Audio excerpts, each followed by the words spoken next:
नमस्कार दोस्तों, एक बार फिर से आप सभी का स्वागत है आपके अपने YouTube channel the GS founder पर। और मुझे पूरी उम्मीद है कि आप लोग जहाँ पे भी होंगे स्वस्थ होंगे, मस्त होंगे और अपने पढ़ाई में व्यस्त होंगे, बिजी होंगे। और आज एक बार फिर से आप लोगों के बीच में एक नए टॉपिक के साथ, एक नई वीडियो के साथ मैं हाजिर हूँ। और टॉपिक का नाम है paramilitary reserve forces and other agencies of India. ठीक, अदर एजेंसीज ऑफ इंडिया, अर्धसैनिक बल, आरक्षित बल जो होते हैं उनसे संबंधित आज हम लोग चीज़ों को देखेंगे, उनसे संबंधित जानकारियों को, फैक्ट्स को देखेंगे। कई बार एग्जाम में ये चीज़ें पूछती हैं। साथ में जनरल नॉलेज के लिए भी, जीके के लिहाज से भी ये चीज़ आपको पता होनी चाहिए, आनी चाहिए। कई बार पूछ लेता है कि सीआईएसएफ का गठन कब हुआ था। सीआईएसएफ दे देगा, उसमें बीएसएफ दे देगा और आईटीबीपी दे देगा, एनएसजी दे देगा। उसके बाद मिलाने के लिए ईयर्स दे देगा, तो उसमें आपको कई बार मिलाना होता है। तो ये चीज़ें आपको पता होनी चाहिए। ठीक, और साथ में जनरल नॉलेज के लिहाज से भी ये चीज़ थोड़ी सी इम्पोर्टेंट होती है, तो आपको ये चीज़ पता होनी चाहिए। तो आइए शुरू करते हैं आज की क्लास को और देखते हैं जो भारत की पैरामिलिट्री फोर्सेज हैं, रिजर्व फोर्सेज हैं, उनको। ठीक, तो सबसे पहले जो है वह है आपका आईटीबीपी।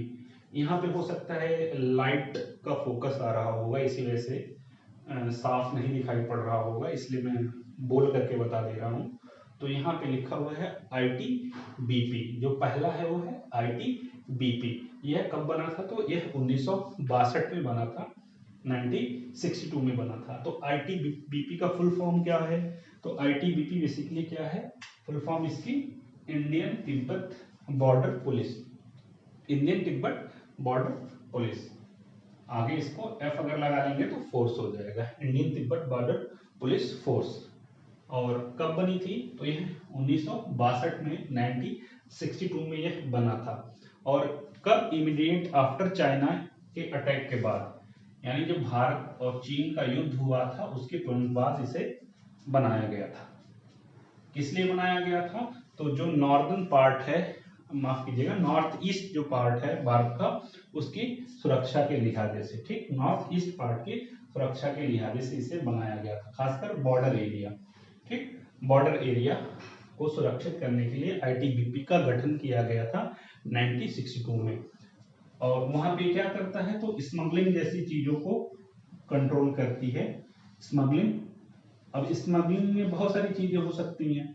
ठीक, जैसे ड्रग्स का स्मगलिंग हो सकता है, या ऐसे हथियारों की स्मगलिंग हो सकती है जिसके माध्यम से देश में विद्रोह वगैरह करवाया जा सके। ठीक, साथ में ही इलीगल इमिग्रेशन जो होते हैं, ठीक, इलीगल इमिग्रेशन को भी ये लोग रोकते हैं। इलीगल इमिग्रेशन का मतलब ये हुआ कि बिना किसी प्रमाणित दस्तावेज के, बिना किसी दस्तावेज के कोई दूसरे देश का व्यक्ति हमारे देश में घुसने का प्रयास करे, तो उसको हम लोग क्या कहेंगे?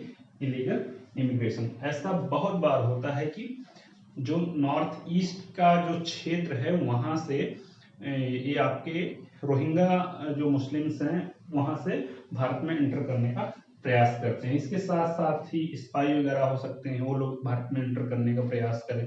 ठीक, जासूसी के लिहाज से भारत में इंटर करने का प्रयास करें। तो आईटीबीपी का मेन काम यही है कि स्मगलिंग जैसी चीजों को और इलीगल इमिग्रेशन जैसी चीजों को कंट्रोल करना। ठीक, साथ में ही बॉर्डर की चौकसी करना, ताकि जो हमारा दुश्मन चाइना है वो कोई कार्रवाई भारत के ऊपर ना कर सके। ठीक, तो पहला है आपका ये आईटीबीपी। कब बना था? 1962 में। अगला है आपका एनएसजी। एनएसजी ये कब बना था? 1984 में। और ये जहां तक मुझे याद है यह तब बनाया गया था जब इंदिरा गांधी जी की हत्या हो गई थी, उसके बाद ही इसका गठन किया गया था। इसकी फुल फॉर्म होती है national security guard. National security guard, और यह है basically one of the top, क्या कह सकते हैं, टॉप फोर्स है इंडिया की। ठीक, इसको कमांडो भी कहते हैं, एनएसजी कमांडो के नाम से भी ये जाने जाते हैं। और ये हाईली ट्रेंड होते हैं, इनकी ट्रेनिंग वगैरह बहुत ज्यादा हाई किस्म की होती है, हाईली ट्रेंड। अब हाईली ट्रेनिंग में आप लोग जानते ही हैं कि मतलब एनएसजी में अगर आप जाना चाहते हैं तो जो एक नॉर्मल ह्यूमन इंड्योरेंस है, यानी क्या कह सकते हैं, मेहनत को बर्दाश्त करने की क्षमता नॉर्मल ह्यूमन से ज्यादा होनी चाहिए। ठीक, नॉर्मल ह्यूमन से ज्यादा होनी चाहिए, या किसी कठिन परिस्थिति में अगर आपको डाला जा रहा है, वहां पे रखा जा रहा है, तो आपकी बर्दाश्त करने की क्षमता नॉर्मल जो ह्यूमन बीइंग है या जो नॉर्मल इंसान है उनसे बहुत अधिक होनी चाहिए। वही लोग एनएसजी में जा पाते हैं, या वही लोग एनएसजी के लिए क्वालिफाई करते हैं। ठीक, जितनी भी विभिन्न सेनाएं हैं, जैसे पुलिस हो गया, इसके बाद आपका जो मिलिट्री में आर्मी हो गई, वहां से लड़कों का सिलेक्शन किया जाता है। उसमें भी कुछ प्रोसेस होता है। तो जो लड़के एनएसजी में जाना चाहते हैं तो फिर उनकी लाइक एक छोटी सी ट्रेनिंग होती है, उसमें मेरे ख्याल से 15 से 20 मिनट में कि आधे घंटे में तकरीबन 40 की 50 हर्डल्स क्रॉस करने होते हैं। अगर आप वो हर्डल्स क्रॉस कर लेते हैं उस आधे घंटे में, या जो भी टाइम पीरियड हो उसमें अगर आप क्रॉस कर लेते हैं, तभी आप जो है एनएसजी की ट्रेनिंग के लिए एलिजिबल माने जाएंगे। और अधिकतर लोग फेल हो जाते हैं। अधिकतर लोग, अगर मान लीजिए 10 लड़कों ने अप्लाई किया है तो 10 लड़कों में से 7 से 8 लोग फेल हो जाते हैं और 2 लोग सेलेक्ट होते हैं। तो इस किस्म की एनएसजी की ट्रेनिंग होती है, या जो सिलेक्शन रेशियो है ये इस किस्म का है। तो ये बहुत ही हाईली ट्रेंड कमांडोज हैं इंडिया के, और इन्हें एनएसजी के नाम से या नेशनल सिक्योरिटी गार्ड के नाम से जाना जाता है। और कब बना था ये? 1984 में। इसका जो मेन मकसद है वो क्या है? तो वह काउंटर करना है किसको? मिलिटेंसी को। मिलिटेंसी का मतलब होता है एक तरीके से आतंकवाद। आतंकवाद संगठनों को, या जो भारत में आतंक फैला रहे हैं उनको टारगेट करना होता है। ठीक, जब पुलिस वगैरह वाले, आप लोगों ने सुना ही होगा कि मान लीजिए 2-4 लोगों को या टूरिस्ट को या किसी टूरिस्ट बस को जो टेररिस्ट लोग होते हैं वो बंदी बना लेते हैं या बंधक बना लेते हैं, तो वहां पे पुलिस काम नहीं कर पाती है। ठीक, तो वहां पे ऐसे ही स्पेशल किस्म के सैनिकों की जरूरत होती है, जो लोग हाईली ट्रेंड हो। और वो लोग आते हैं, फिर वो लोग जो है कि आतंकवादियों को मार गिराते हैं, टेररिस्टों को मार गिराते हैं और बंधकों को छुड़ाते हैं। तो ऐसे जो काम होते हैं उसके लिए एनएसजी को बुलाया जाता है। ठीक, साथ में जितने भी आपके वीवीआईपी किस्म के नेता वगैरह लोग होते हैं उनके इस सुरक्षा में एनएसजी कमांडो तैनात रहते हैं। तो पहला आईटीबीपी हो गया, दूसरा एनएसजी हो गया। अब तीसरा हम लोग आ रहे हैं, कौन सा है? सीआईएसएफ। सीआईएसएफ, तो सीआईएसएफ की फुल फॉर्म होती है basically central industrial security force. Central industrial security force. अभी क्या है? तो इसका गठन 1969 में या 1969 में हुआ था। कब? 1969 में हुआ था। और किसके रिकमेंडेशन पे? तो बी मुखर्जी की रिकमेंडेशन पे, संस्तुति पे सीआईएसएफ का गठन किया गया था 1969 में। ठीक, और क्या ये किसको मॉनिटर करती है? तो इंडस्ट्रियल कॉम्प्लेक्सेस को ये गार्ड करती है। किसकी? जो सेंट्रल गवर्नमेंट है उसकी, सेंट्रल गवर्नमेंट की इंडस्ट्रियल कॉम्प्लेक्सेस को ये गार्ड करती है, सुरक्षा प्रदान करती है। कौन? आपकी CISF, central industrial security force. कब? 1969 में बनी थी। किसके रिकमेंडेशन पे? तो B Mukherjee, justice B Mukherjee की रिकमेंडेशन पे इसे बनाया गया था। और इसका मेन मकसद क्या है? तो monitor the industrial complexes of इसका सेंट्रल गवर्नमेंट। तो केंद्र सरकार के जो इंडस्ट्रियल कॉम्प्लेक्सेस हैं उसको देखना या उसकी देखरेख करना सीआईएसएफ के जो जवान हैं या जो सैनिक हैं उनकी जिम्मेदारी होती है। कब बनी थी? 1969 में। अगला है आपका असम राइफल। असम राइफल, तो असम राइफल जो है इंडिया की सबसे पुरानी पैरामिलिट्री फोर्स मानी जाती है। और ऑलमोस्ट कब बनी थी? 1835 में। ऑलमोस्ट 200 साल पहले। ठीक, 200 साल पहले। और जैसा कि मैंने बताया इंडिया की सबसे ओल्ड पैरामिलिट्री फोर्स है ये। तो इसका पुराना नाम भी हुआ करता था, उस पुराने नाम में इसे कछार लेवी के नाम से जाना जाता था। ठीक, कछार लेवी के नाम से जाना जाता था। बाद में इसका नाम जो है कि चेंज किया गया और असम राइफल के नाम से ही जाने लगी और इंडिया की ओल्डेस्ट पैरामिलिट्री फोर्स है। दूसरा क्या है, इसका काम क्या है, इसका काम क्या है, विजिलेंस यानी निगरानी रखती है किसकी, बॉर्डरों की, नेशनल बॉर्डरों की, राष्ट्रीय बॉर्डरों की, नॉर्थ ईस्ट में, खासकर नॉर्थ ईस्ट में ये एक्टिव है और बॉर्डरों की निगरानी रखती है। इंसर्जेंसी ऑपरेशन में, इंसर्जेंसी ऑपरेशन, इंसर्जेंसी का मतलब हुआ कहीं पे अगर विद्रोह वगैरह हो रहा हो या रिबिलियन जिसको हम लोग कहते हैं। इंसर्जेंसी का अगर हम लोग बोलें कि सिनोनिम्स क्या होगा, सिनोनिम्स क्या होगा, तो एक तरीके से वो होगा आपका रेबिलियन, रिवोल्ट, या हिंदी में कहें तो विद्रोह, सशस्त्र विद्रोह जैसे गतिविधियों में असम राइफल्स नॉर्थ ईस्ट के स्तर पे ऑपरेशन चलाती है। ठीक, कार्रवाई करती है, खासकर किन क्षेत्रों में, अरुणाचल प्रदेश में, माफ कीजिएगा, अरुणाचल प्रदेश में, मैं आंध्र प्रदेश बोल रहा था, अरुणाचल प्रदेश में, देन मिजोरम, नागालैंड और मणिपुर के जो क्षेत्र हैं वहां पे ये विजिलेंस रखती है, अपनी आइज रखती है और इंसर्जेंसी जैसे ऑपरेशंस को दबाने का काम करती है। अगला है बीएसएफ। तो बीएसएफ से अधिकतर लोग अवगत ही होंगे। बीएसएफ की फुल फॉर्म होती है बॉर्डर सिक्योरिटी फोर्स। क्या, बॉर्डर सिक्योरिटी फोर्स। 1965 में, 1965 में यह बनी थी और इसका काम भी क्या है, खासकर नॉर्थ के स्तर पे यानी उत्तर में जो आपका नॉर्थ वेस्ट वाला जो एरिया है, ठीक, नॉर्थ वेस्ट वाला जो एरिया है वहां पे बॉर्डर की सुरक्षा करना, वहां पे बॉर्डर की सुरक्षा करना। ठीक, अगला है आपका एनसीसी। तो एनसीसी की फुल फॉर्म होती है नेशनल कैडेट कॉर्प्स। नेशनल, मैं यहां पे लिख देता हूं एक बार, नेशनल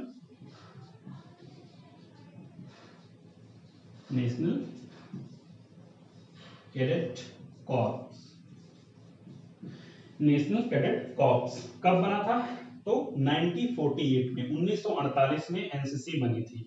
ठीक, 1948 में। तो बेसिकली क्या है, एक तरीके से वॉलंटरली किस्म की आती है और स्कूल से इसकी शुरुआत हो जाती है। जिसकी भी इच्छा है एनसीसी में जाने की वो जा सकता है। और इसका जो मेन मकसद था, इसका एनसीसी का जो मेन मकसद है वो क्या है कि एक तरीके से रिजर्व मैन या रिजर्व मैन पावर के रूप में इसको रखना और टाइम आने पे अगर मिलिट्री को या आर्मी को जरूरत पड़ती है तो अपनी आर्मी को हम लोग एक्सपेंड कर सकते हैं। यानी जो एनसीसी के कैडेट्स हैं उनकी भी ट्रेनिंग अच्छी होती है तो जरूरत पड़ने पे उन्हें भी आर्मी में भेजा जा सकता है, उन्हें भी आर्मी में भेजा जा सकता है, जो जा करके वहां पे सैनिकों की मदद कर सकते हैं और दुश्मनों से लड़ सकते हैं। ठीक, और साथ में जो दूसरा मकसद था वह यह है कि जो हमारी भारत की यूथ है, जो हमारी भारत की यूथ है उनको आर्मी में जाने के लिए क्या करना,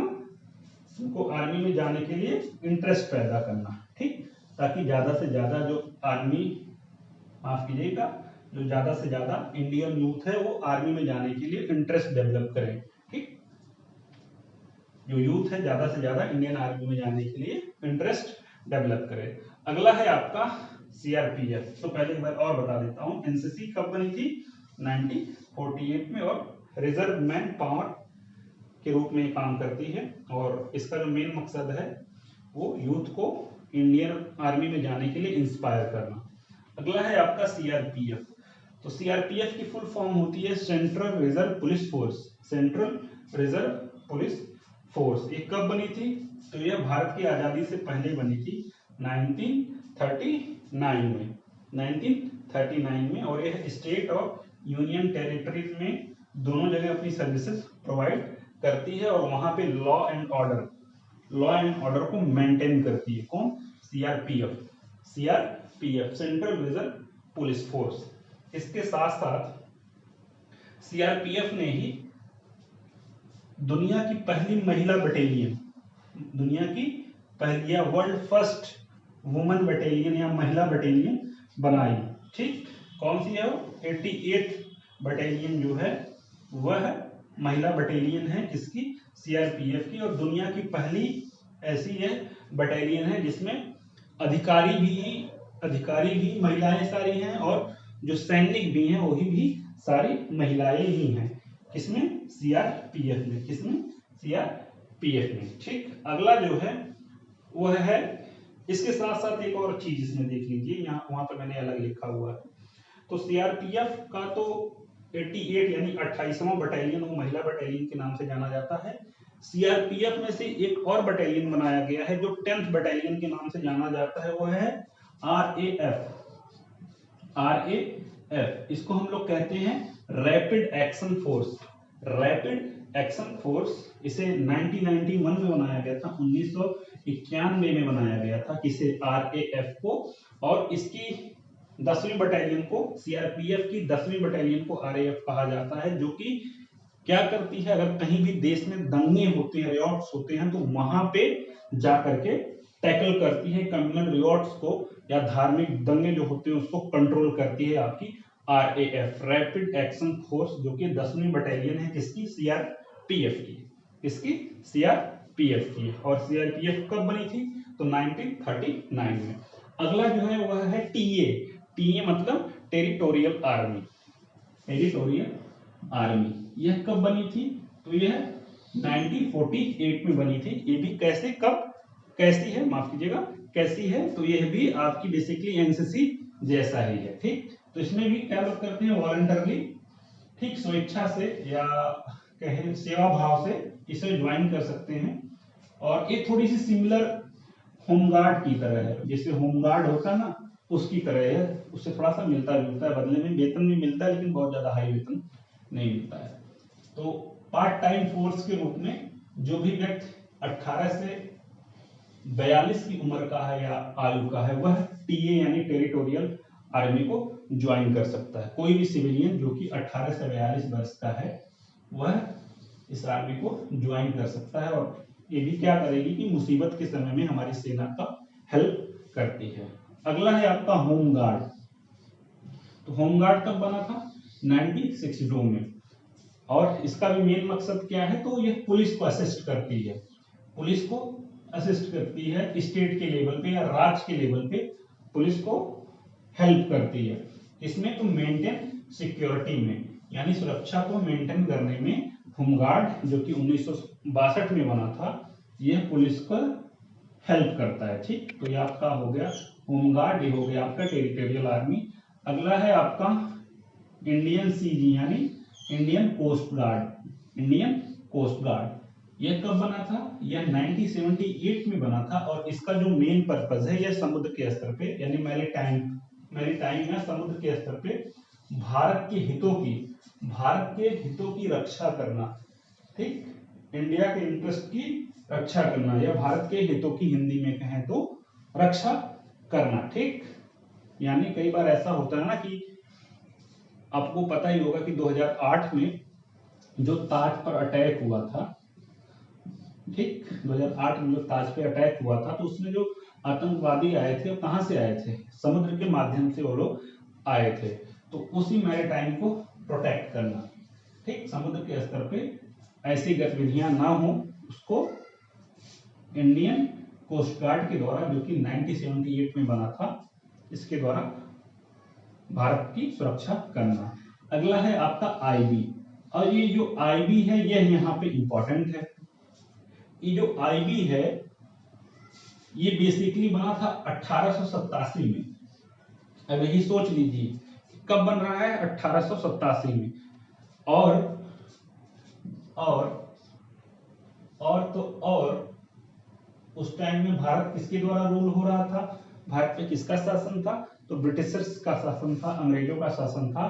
तो उस टाइम में उन लोगों ने इसी सोच के साथ आईबी को बनाया होगा, ताकि भारत के अंदर जो भी गतिविधियां हो रही हैं वो सारी इंफॉर्मेशन हमारे पास टाइम टू टाइम आती रहे और उन गतिविधियों को हम दबा सकें। ऐसा कौन सोच रहा था? अंग्रेज सोच रहे थे। तो उन्होंने आईबी का गठन 1887 में किया था। उस टाइम में इसका नाम था central special branch. Central special branch के नाम से जानी जाती थी। लेकिन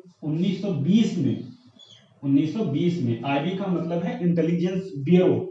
तो 1920 में क्या हुआ, इसका नाम चेंज करके सीएसबी से आईबी कर दिया गया, सीएसबी से आईबी कर दिया गया। देखिए कहीं पे भी कोई अगर डाउट होगा तो प्लीज कमेंट करके जरूर बताइएगा, ठीक।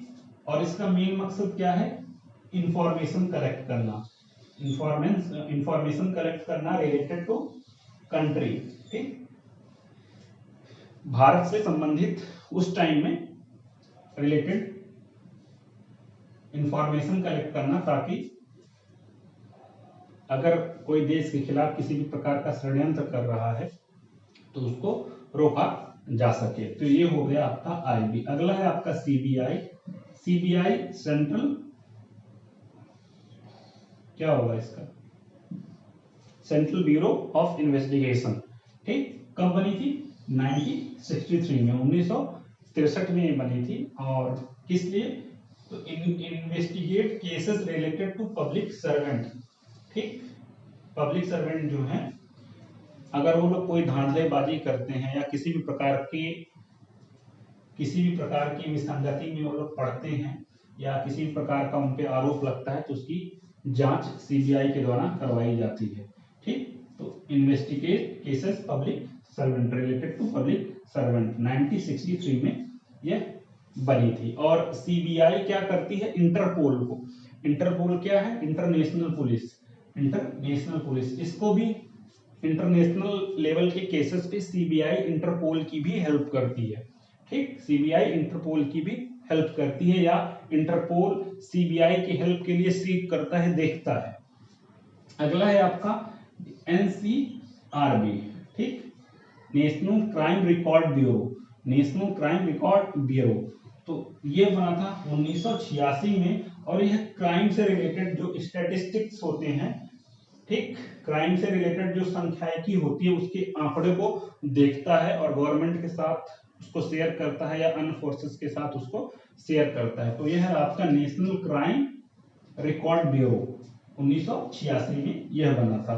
और आरएपीएफ के बारे में मैंने आपको सीआरपीएफ के साथ ही बता दिया था। तो यह इंडिया की कुछ पावरफुल एजेंसीज हैं जो कि क्या करती हैं, भारत को प्रोटेक्ट करती हैं बाहरी शक्तियों से, बाहरी दुश्मनों से, साथ में ही जो घरेलू दुश्मन है या जो घर के अंदर जो दुश्मन है उनसे भी भारत को प्रोटेक्ट करती हैं। तो मुझे उम्मीद है कि आप लोगों को यह वीडियो समझ में आया होगा। जहां कहीं पे भी अगर थोड़ी बहुत गलती भी हुई हो तो जरूर मुझे बताइएगा कमेंट करके, और वीडियो को लाइक कीजिएगा, वीडियो को शेयर कीजिएगा और चैनल को सब्सक्राइब कीजिएगा। जहां कहीं पे ना समझ में आया हो तो आप लोग प्लीज कमेंट कीजिएगा ताकि मैं आपको दोबारा उस चीज को बता सकूं। तो आज के लिए बस इतना ही। अब नेक्स्ट क्लास में एक नए टॉपिक के साथ आप लोगों से फिर मुलाकात होगी। तो चलते हैं, जय हिंद, जय भारत।